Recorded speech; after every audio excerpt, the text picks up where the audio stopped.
far back as I can remember, I've always wanted to be part of something special. But that day, after losing Ginger, that special part of something had gone. But that night, I met 3 new friends. They showed me how to survive in this world. They had a plan. You see, the more times you give them rats what they want, the more they trust you. Time and time again, them rats sent us out looking for food. And as time passed by, sure enough, they became fat, lazy and slow.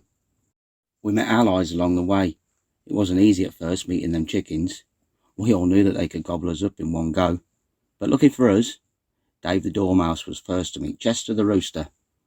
Dave had a way of chilling the situation, and since then, Chester and his hens turned a blind eye to our activities. We cut holes in wire fences and we dug tunnels. Soon we were on the outside. This brought new dangers from above. 2 different gangs ruled the sky. By day, it was the peaky sparrows. These birds have a big family. Brothers, sisters, uncles, aunts, nephews and nieces. Eyes and ears in every part of the garden. Deals were made with chicken food, and they became friends. By night, it was the bats. Some say we look the same, only they have wings. But I can't really see it myself. Fast and like a radar.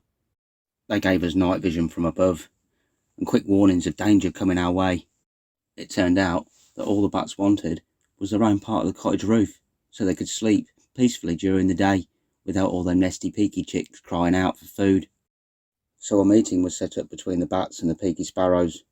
Once again, Dave stepped forward for this late night meeting.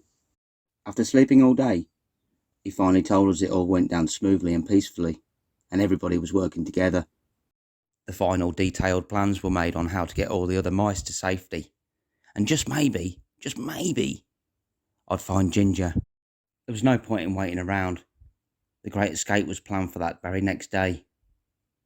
The day started as normal, with them rats having their fun. Number 18, what we going for next? Oh, number 5, I think, and number 306, that'll do. You're fetching the breakfast this morning. Move yourself, come on, move it. Really, them mice don't know how lucky they are. Once they are forced out the archway, next to the chicken coop, the young peakies wait for the rats to close the hole, then swoop down. And with a little bit of a persuasive manner, they guide the mice to a hole in the chicken coop, where they meet the hens, who hide them like eggs, away from the rats. We all knew that it wouldn't be long before the next numbers were called. Them rats can't wait long for their breakfast. And sure enough, for that reliability, Dan and Dave are called. Right on cue. Released from the rat hole in the archway, they dash to point A, which is behind the water butt. So mate, this is it. You make sure you pop that water puck right at the right time, eh? And I'll see you on the other side. Dan runs to the chicken coop, and once in, the chickens sound the panic alarm. They run around making a fuss, flapping their wings. Perfect, the cottage man appears. Dan stands in full view to catch the cottage man's eye. Like times before, the cottage man returns to the cottage, mumbling words and shouting obscenities. As soon as he's out of sight, Dave breaks his cover and reappears at the door of the rat run. Yo, dudes, man, I got a gigantic egg back here. Could I get a lift, please? I'm gonna need some backup with this, man. Yeah, do you hear what he said? He said giant egg, get him. Dave scarpers and hides in his hiding place behind the water butt. The rats pass by. Yeah, where did he go? Where did he go? Left out in the open, the cottage man returns.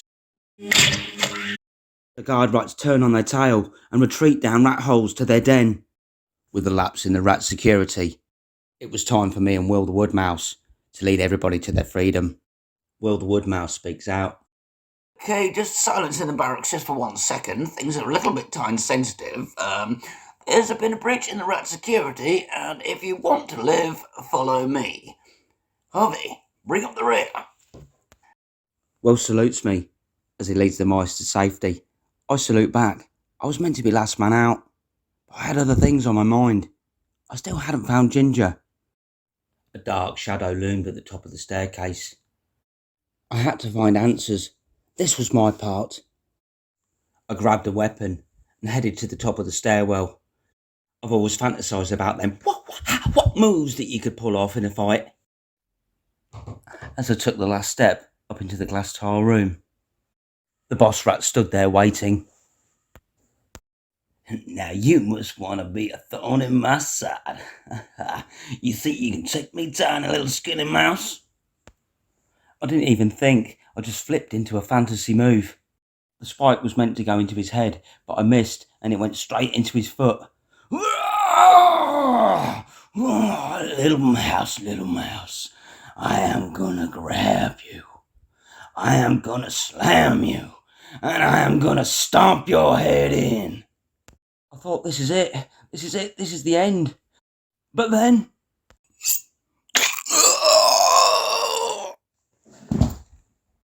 As the boss rat fell to the floor, a hooded figure knelt before me. Ginger, is that you? Hello, hero.